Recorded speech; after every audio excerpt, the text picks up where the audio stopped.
रहीम, बहुत शुक्रिया आपके तशरीफ़ आवरी का। आज फिर एक रैली की इनेकाद का ऐलान कल पीटीआई ने किया था। इमरान खान ने कहा था मैं खुद क़यादत करूंगा,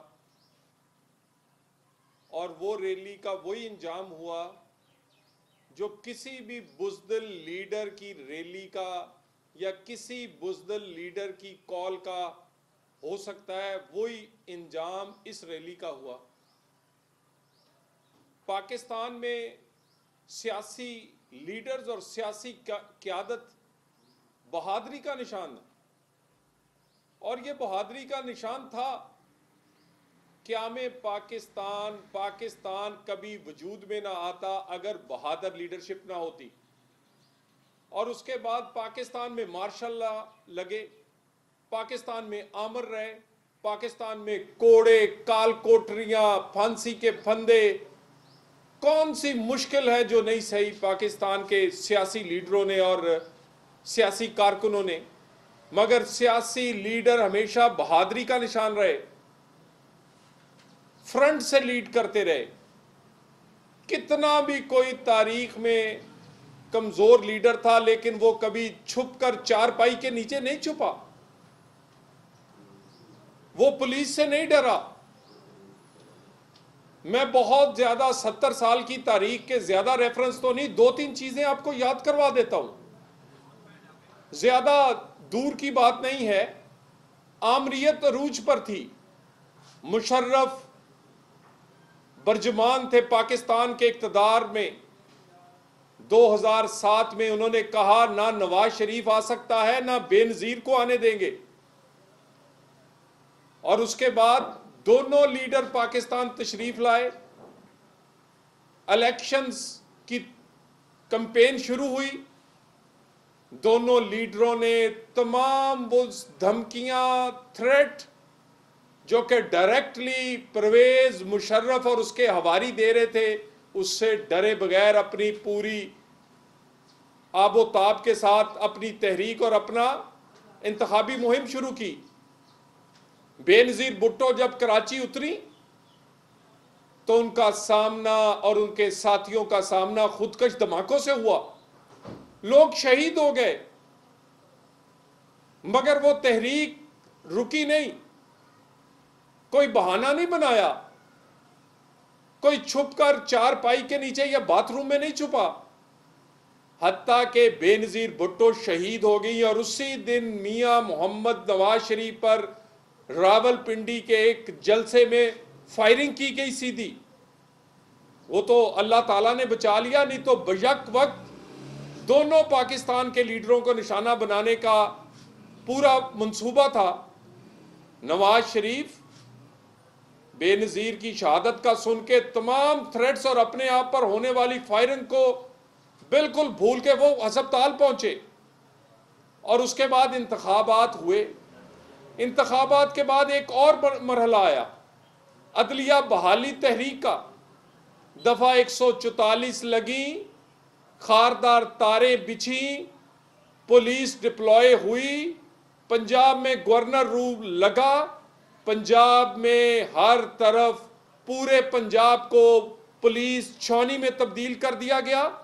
हमारे मुस्लिम लीग नून के दफ्तर से, जहां से अदलिया बहाली तहरीक का आगाज होना था, मियां मोहम्मद नवाज शरीफ ने करना था, उसको घेरे में ले लिया गया।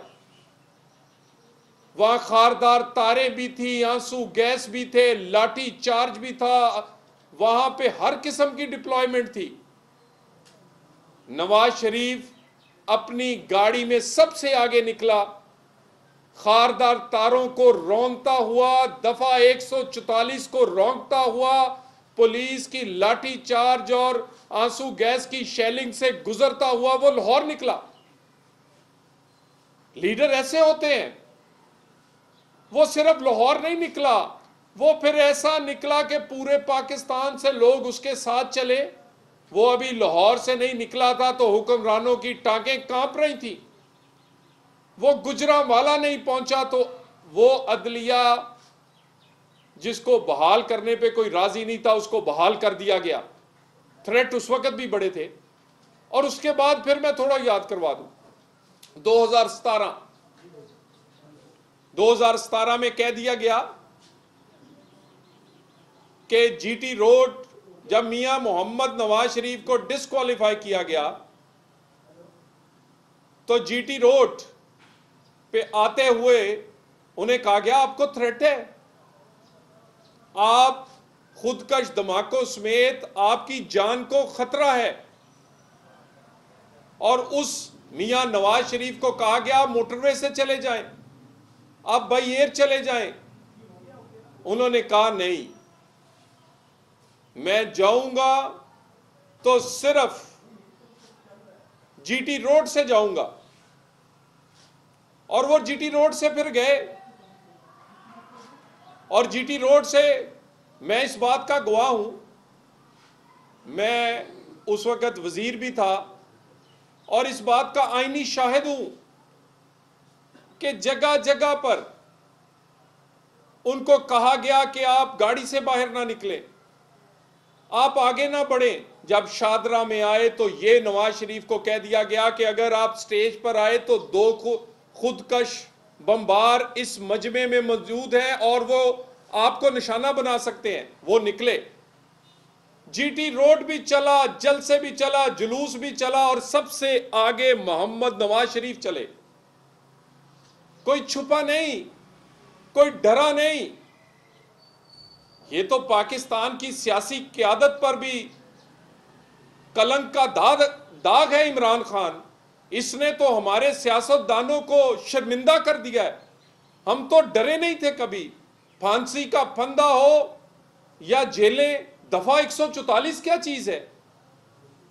मगर ये इधर एक दफा 144 ने लीडर को हिजड़ा बना दिया है। आज एक वारंट गिरफ्तारी ने लीडर और गीदड़ का फर्क बता दिया है। और जितनी देर पुलिस नहर पर उस जमान पार्क के बाहर रहती है, बाथरूम की कुंडी नहीं खोलते इमरान खान, बेड के नीचे से नहीं निकलते आप।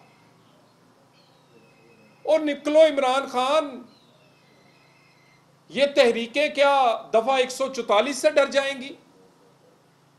ये आंसू गैस और लाठी चार्ज का जो सामना नहीं कर सकते, वो टैंकों के सामने लेटेंगे और इनकलाब लेकर आएंगे।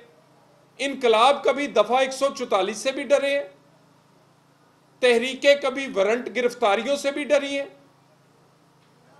और कभी रैलियां और मार्च पुलिस से भी डरे हैं। ऐलान करते हैं और फिर घर से नहीं निकलते। बुज़दिल लीडर ना कौम को क्या कामयाब करेगा जो घर से निकलकर बाहर आके कैमरों के सामने खड़ा नहीं हो सकता। और रोजाना ऐलान करते हो और कोशिश करते हो कि अपनी ढाल बनाओ। किनको? खवातीन को, बेटियों को। अपनी बेटी तो तुम तस्लीम नहीं करते, लोगों की बेटियों को आगे खड़ा करते हो। अपने बुज़दिल आदमी लोगों की बेटियों को नहीं, उनके बेटों को खड़ा करते हो। और कासम और दूसरे तुम्हारे बच्चे वो लंदन की ठंडी हवाओं में और लोगों के बच्चों को सड़क अपने घर के बाहर शील्ड बनाते हो, हसार बनाते हो, छुपते हो उसके पीछे। और फिर कोई कारकुन हादसे में या तुम्हारे ही किसी की गाड़ी से टक्कर मार के वो शहीद हो जाए तो फिर उसको सामने उसकी लाश को रख के अपनी सियासत करते हो। आज भी तुमने यही चाहा, लेकिन लाहौर वालों ने मुस्तरद कर दिया है कि तुम नहीं निकलोगे इमरान खान तो कोई नहीं निकलेगा, और तुम निकल ही नहीं सकते। कभी गीदड़ भी निकले, शेर कहां जो झूल जाते हैं फांसी के फंदों से लेके, जलावतनियों से लेके, अपनी बेटी को हाथ लेकर जंदानों तक, काल कोठरियों तक चले जाते हैं। दफा 144 तो चीज ही क्या है? और फांसियों से लेके, उम्र कैद से लेके, नाहलियों से लेके, बेटियों को हाथ पकड़ के हंसी खुशी जाते हैं। और तहरीक हो तो सबसे आगे खड़े होते हैं। तुम्हारे होते हुए भी जुल्म हुआ था, मरियम नवाज को रोकने की कोशिश की जाती थी। निहत्ती औरत होती थी इमरान खान, तुम्हारी पूरी हुकूमत आबोताब से जारी थी। पूरे पंजाब और पाकिस्तान में वो जलसे करती रही, डंके के चोट पे करती रही, बगैर सिक्योरिटी के करती रही, पुलिस को डरे बगैर करती रही। एक एक रैली का, मैं फैसलाबाद की रैली का मिसाल देता हूं, 2016 में सिर्फ एक रैली, उसमें 2019 में सिर्फ एक रैली, मरियम नवाज पर एक रैली के 6 पर्चे दिए गए थे, उसके साथियों पर दर्जनों पर्चे। और उसके बाद याद होगा कि एक दफा नैब ऑफिस गई थी, लाठी चार्ज, आंसू गैस, क्या नहीं पुलिस ने फेंका, उसने कारकुन आगे नहीं किए, वो अपनी गाड़ी लेके नैब के दरवाजे पर आकर बाहर खड़ी हो गई। बड़ा लोगों ने समझाया था कि आपको थ्रेट है, पथराव हो रहा है, आंसू गैस है, नुकसान हो सकता है, और वो ललकारती रही कि नैब वालों दरवाजा खोलो, मैं अंदर जाना चाहती हूं। और यहां पुलिस बाहर खड़ी है जमान पार के, वो कहती है दरवाजा खोलो, ये वारंट ले लो, ये मुकदमे में तुम्हारे वारंट निकले हैं, ये अदालती हुक्म है, ये इसकी तामील करवानी है। दरवाजा नहीं खोलते और खिड़की नहीं खोलते, पुलिस बाहर पहुंचती नहीं, और तुम बाथरूम में और बेड के नीचे छुप जाते हो। और आज फिर तुमने वही खेल खेला है। रैलियां, तहरीकें, इनकलाब, दफा 144, पुलिस लाठीचार्ज, आंसू गैसों से नहीं डरता, बुज़दिल लीडरों से नाकाम होता है। तुम जैसे बुज़दिल लीडरशिप से इनकलाब क्या आएगा, जिससे रैली नहीं निकल सकी। जो रैली नहीं निकाल सकता वो इस कौम को कैसे निजात या किसी मुश्किल से निकालेगा। तुम जब निकला करते थे तो तुम्हारे सहूलतकार तुम्हारे साथ थे, उन्होंने तुम्हें आसमान पर एक बहादुर लीडर बना के पेश किया था। असलियत तुम्हारी छुपी हुई थी, वो तुम्हारे दाएं बाएं तुम्हें लेकर लीडर बनाकर पेश किया जाता था। अब कोई सहूलतकार नहीं है तो तुम्हारी असलियत वाज़ेह हो गई है। अब तुमसे ना घर से निकला जाता है, ना जलसा और रैली की जाती है। तो दफा 144 ने आज एक दफा फिर एक लीडर और एक गीदड़ का फर्क वाज़ेह कर दिया है। दफा 144 ने आज एक दफा फिर एक गीदड़ नुमा लीडर को हिजड़ा बना दिया है। कैसे डरते फिर रहे हो। मैं दोबारा एक दफा ये कह दूं कि जब तक सहूलतकारी होती रही, जब तक तुम्हें नजायज इमदाद मिलती रही, उस वक्त तक तुम बहुत जलसे करते थे, लॉन्ग मार्च करते थे, रैलियां करते थे, धरने देते थे। अब दे के दिखाओ ना, घर से निकल के तो दिखाओ। और रैली पे जा सकते हो, अदालत नहीं जा सकते।